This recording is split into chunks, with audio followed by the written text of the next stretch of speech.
Happy 2024, my fellow nerds. It's entirely possible I shouldn't be shouting excitedly because you may well be hungover. When I first started planning this video, I was going to talk about a couple traditional hair of the dog type cocktails, but really, I mean, we're here for wine. So if you want to look up recipes, you can Google hair of the dog cocktail, which is not a Bloody Mary, so then also best Bloody Mary recipes. But we are going to talk about mimosas. So mimosas can definitely be a day after / hungover drink, but they're also just super fun for brunch. Also, right now I'd like to cover myself legally, and also, you know, I care about you. And I just want to remind you that drinking alcohol when you have a hangover isn't actually the best idea medically and all of that. And if you think you have a problem or you want to self-screen, I will be including a couple of links in the video description. I'm not here to judge, nor should anyone else be. I just want everyone to be safe, happy, and healthy. Okay, so what is there to talk about mimosas, you might be wondering? Like, don't you just mix some bubbles and some orange juice? That is a totally fine option. If you are happy with like some $5 bubbles and Minute Maid, honestly, you're gonna spend a lot less on your mimosas than I will. But if you want to level up your mimosa game, we can definitely do that. As with pretty much every journey to finding what you love, you may want to experiment, which insofar as I'm concerned is a great excuse to have a mimosa bar brunch party. So what will we be trying at this party? Let's dive in.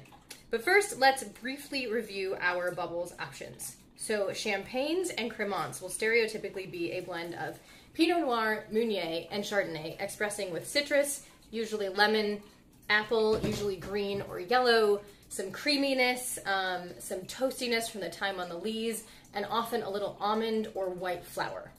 Your Prosecco will be more fruit forward, so a little less of that toast and cream, with really pronounced green apples, pear, and sometimes I get melon, not necessarily cantaloupe, but like a little bit of a, no, I have that wrong, the green one, honeydew. Pretty sure that's the honeydew one. If you go with cava, you'll often get quince, which is not a fruit I've yet had, but the nez du vin of quince is very unique and quite sweet smelling. It's still not a sweet wine unless it says so on the label. Sometimes I get a little bit of lime, and I get like a candied apple, not so much like a caramel dipped apple, but sort of that Jolly Rancher candy apple. I don't think we've done a cava yet, so that full video is yet to come, as is a video on Franciacorta, which will give you lemon for your primary fruit and a little bit of that return to toast and the cream of the champagne. It spends time on the lees, plus often some peachy qualities.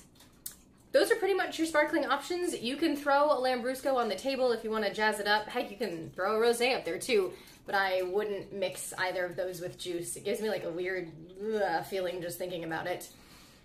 Speaking of the juice, let's go on to our juice options. So orange juice is the classic option.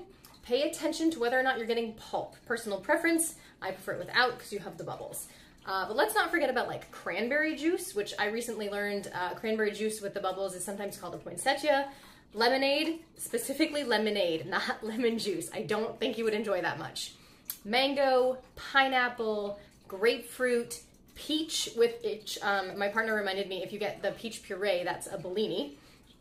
Apple cider, I love the champagne with apple cider option, to be honest. Pomegranate and watermelon. If you need to rewind this video or like write things down, there's your grocery list for your mimosa bar. The easiest thing to do, of course, is just try every combination. But if you want to embrace the experimentation of this, do some comparing and contrasting. If you have like a nice peachy Franciacorta, try that with the peach juice, and then compare that to maybe peach juice with Prosecco. How do the apple and pear in the Prosecco augment or change the peach juice?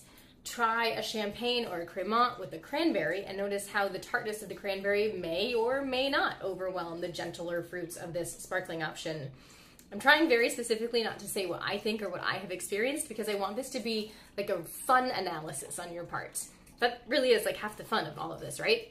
Think about what juices are frequently paired as like just the juice format, like cranberry lime juice is a juice I've seen a lot. And if you have a bubble option that has that fruit quality, pair them. So pair, hopefully this is making some semblance of sense. Like I'm thinking of like, I don't know, you have white peach grape juice, which I guess you could do a very peachy Franciacorta with grape juice, so I've never tried putting grape juice in my bubbles. Just go crazy and see what you want to do.